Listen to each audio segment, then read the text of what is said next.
Chaque fois que le gouvernement est prêt à avancer, c'est le blocage complet. Des vieux réflexes qui nuisent à la société. Is het nog pertinent in 2015 de werkcondities, de lonen te willen verbeteren? Moet je soms niet eindelijk blij zijn met wat je hebt? Vooral in tijden van crisis.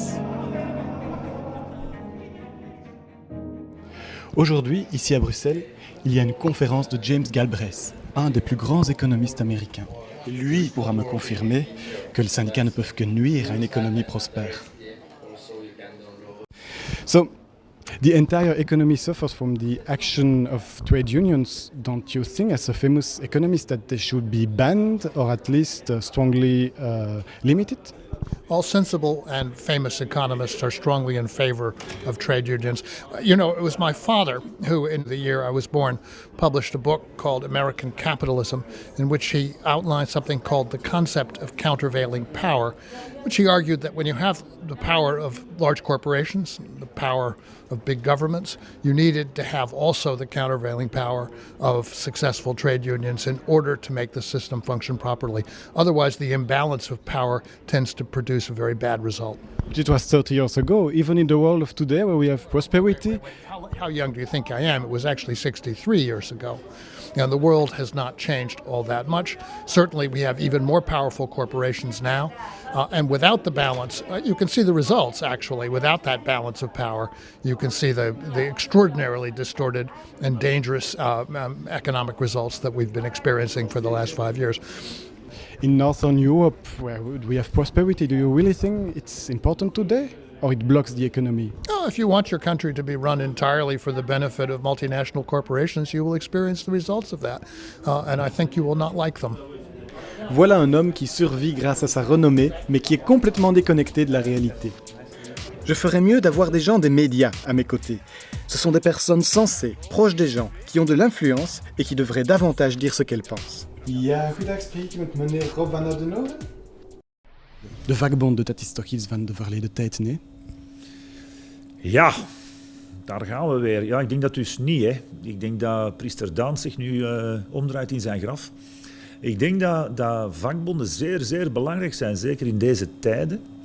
In die zin dat zij nog de balans houden. Want iedereen is er nu toch wel over eens dat we een maatschappij aan het creëren zijn waarbij dat arm en rijk nog meer uit elkaar gedreven worden. En het zijn die vakbonden die juist ervoor zorgen dat alles een beetje in balans blijft. Want het is toch ongelooflijk dat in een van de rijkste landen ter wereld dat er eigenlijk nog zoveel armoede is, dat er nog zo weinig gedaan wordt voor mensen die in de zorg zitten, voor mensen die in het onderwijs zitten, voor mensen die in die sectoren zitten, die eigenlijk de pijlers zijn van uw maatschappij. Ik kan daar niet bij. Laten we de entertainer en zijn populisme vallen en op zoek gaan naar een wetenschappelijk inzicht aan de Universiteit van Leuven. De vakbond, doordat ze nu en dan de economie stilleggen, gaan ze proberen de laagste lonen omhoog te gaan brengen. Dus de vakbond, de sterke vakbondsaanwezigheid, dus leidt in feite naar meer gelijkheid. Minder ongelijke lonen. En nu zijn er heel veel studies van de OESO, van het IMF, die zeggen dat gelijkheid in feite goed is voor groei. Dus als je daar een basislogica op toepast, dan kan je eigenlijk zeggen, kijk, vakbond is gelijk aan gelijkheid en gelijkheid is gelijk aan groei. Dus zou je kunnen zeggen dat de vakbond leidt tot groei. Force est de constater que la nouvelle génération de chercheurs belges ne présage rien de bon. C'est de ce bâtiment qu'émane une bonne partie des mauvaises ondes qui parasitent notre système belge. Est-ce que la CSC est prête à accepter le changement? Allons enquêter à la source. Bonjour, je voudrais parler à Marie-Hélène Ska, s'il vous plaît. Oui, bien sûr. Vous avez rendez-vous, monsieur? Non. Ce ne sera pas possible, alors.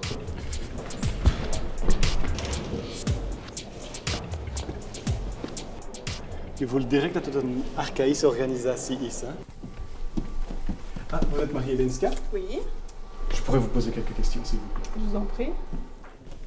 Les élections sociales, ce cirque-là qui va se passer en 2016, est-ce que c'est vraiment encore nécessaire?